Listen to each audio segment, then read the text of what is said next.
You can now support Ghost Maps on Patreon. Simply look for We Are HANTU or click the link in the description. Ghost Maps. Entry 84. Causeway Bay, Hong Kong.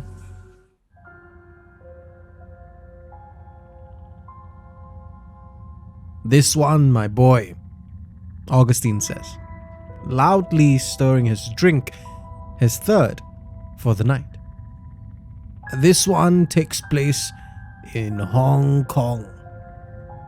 In case you're wondering, yes, I normally only collect stories from around Southeast Asia.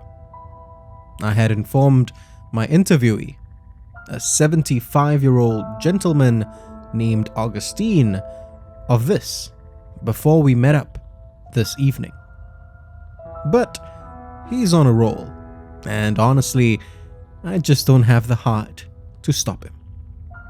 Plus, I've enjoyed the last two stories he's told me tonight at this coffee shop in Clementi, both from his decades of experience in the hotel industry. So, I make an exception and let him carry on. "Have you ever been to Hong Kong?" he asks. I tell him that I've passed through once, but he doesn't seem to notice, already engrossed in his own story. I smile and switch my recorder back on. Before he gets too far ahead of himself, I ask him one last time to start from the beginning.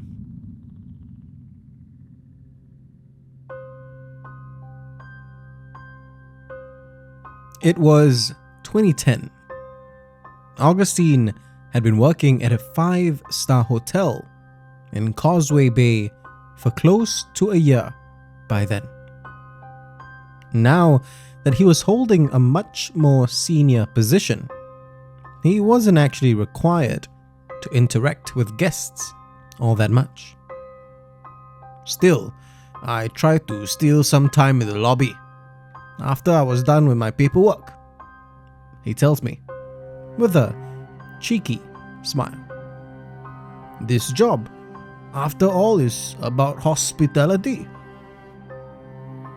As always, he made it a point to chat with a variety of guests, from professionals to families.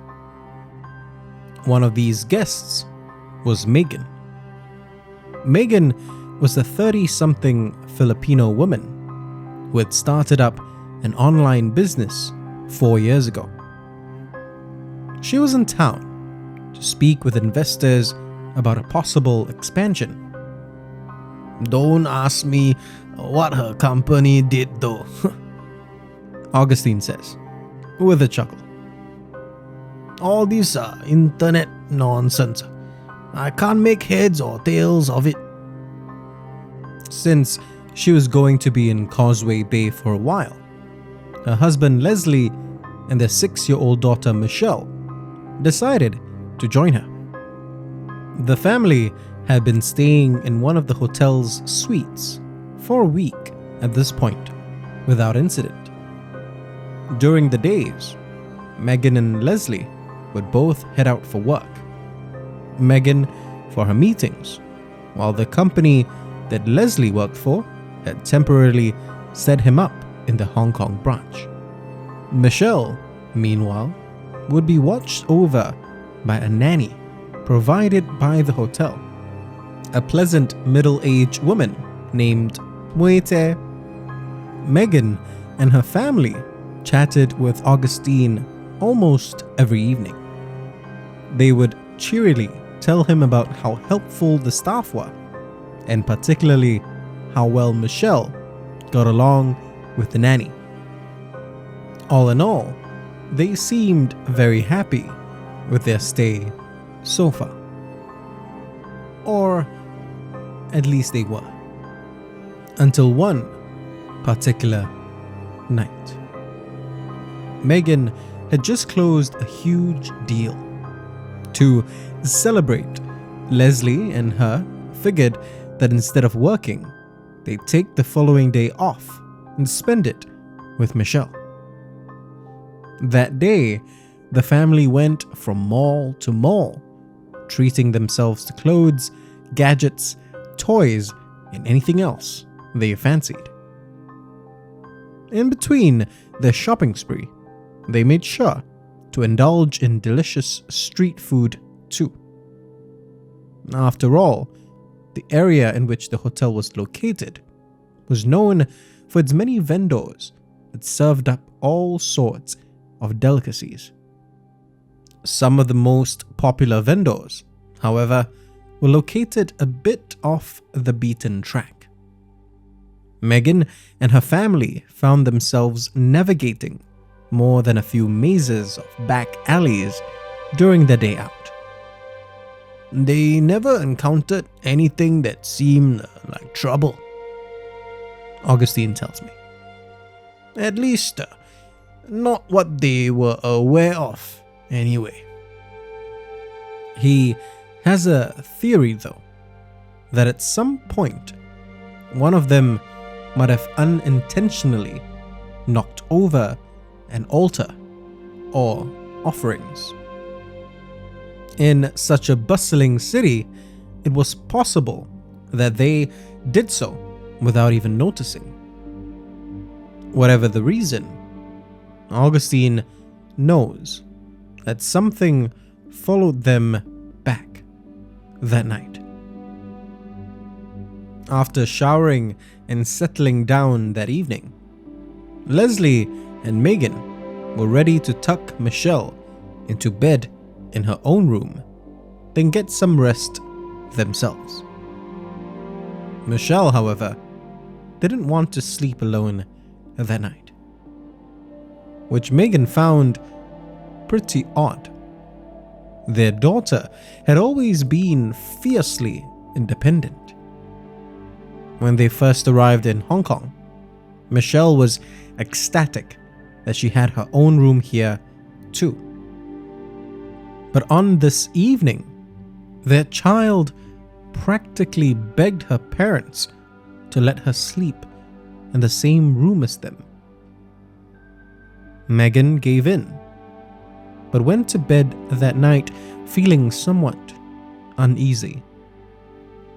She tossed and turned a little before finally drifting off. At about 2 a.m., however, she was woken up by a familiar sound.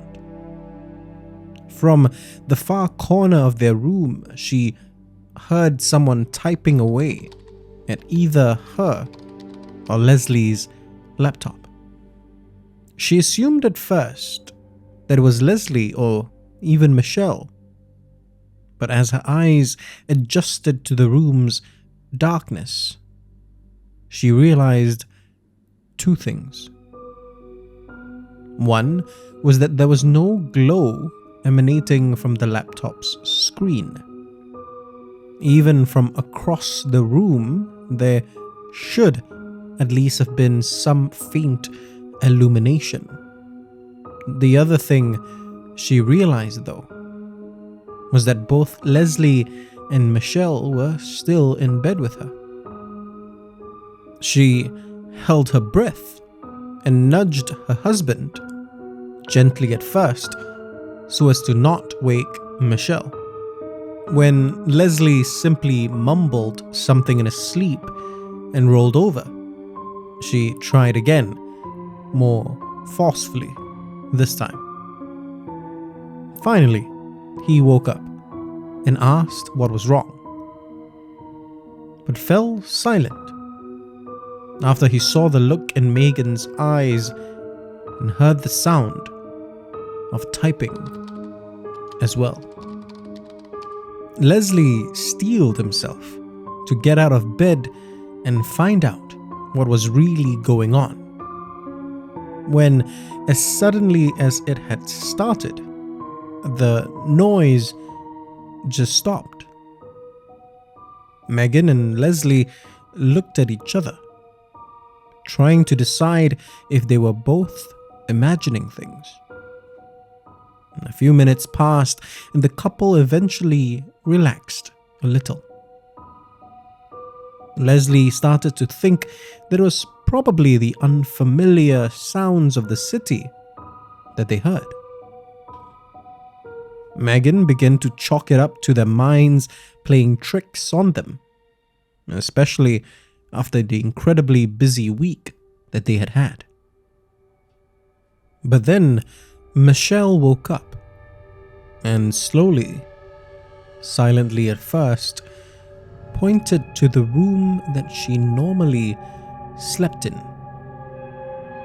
Her parents were about to ask her what she was pointing to when, in a sleepy tone, one laced with dread, Michelle whispered, "That's not Muite." Megan and Leslie sat still for a moment, unsure what their daughter had meant, until the deafening quiet of the room was broken by a voice. Familiar, yet somehow also hauntingly unsettling. Nurturing, yet sinister. Muite's voice distorted just slightly as she called out to Michelle, oddly in Cantonese. "Come here." Megan didn't think twice this time. Didn't waste a second questioning her own mental state. All she knew was that she needed to protect her family. She lifted Michelle into her arms, grabbed Leslie by the hand, and ran out of the room. "I found out about this the day after," Augustin tells me. Muite was called in and her own husband confirmed that she had been at home all of the night before. Megan's family had been given another suite, but Leslie and her didn't feel comfortable staying in the hotel or even the city anymore. They wanted to fly back to the Philippines right away. Augustin, however, convinced them to stay for a little while longer. "I told them I understood," he says, solemnly. "I knew what they were going through, and as a father, I knew that they desperately needed to keep their child safe. But at that very moment, they needed to listen to me."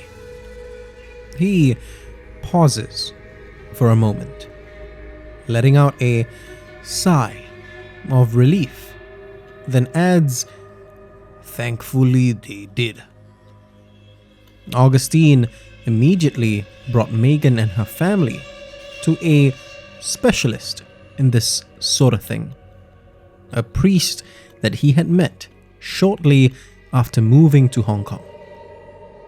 The family were prayed over, then brought back to the hotel where the priest prayed over their suite as well, before they were allowed back in to pack their bags. "I could see the looks on their faces as they entered the room again," Augustin tells me. "They knew that something was different now, that they were safe." After that, Augustin drove them to the airport himself, where Megan offered to give him an exceedingly large tip. Augustin quietly tells me, with a warm smile across his face, that he declined to accept.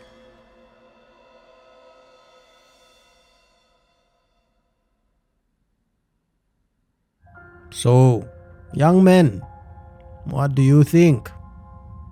Augustin asks, as he finishes up his drink. I tell him that all 3 of his stories have been very interesting. He laughs loudly, patting me on the back once more. Always glad to share, he tells me. Always glad to have someone who listens. I smile, not because of the elderly man's boisterous demeanor. Well, not just because of his demeanor anyway, but also because it feels good to give him an outlet, a chance to tell the stories that he's clearly been wanting to tell for some time now. If you want to discover more of Southeast Asia's other side, subscribe now and follow us on social media. You can also be one of our supporters on Patreon. Look for We Are HANTU or click the links in the description. Ghost Maps is a HANTU production, created by Kyle Ong and Wayne Ray, with art direction by Joline Lim, and recorded on Audio Technica mics.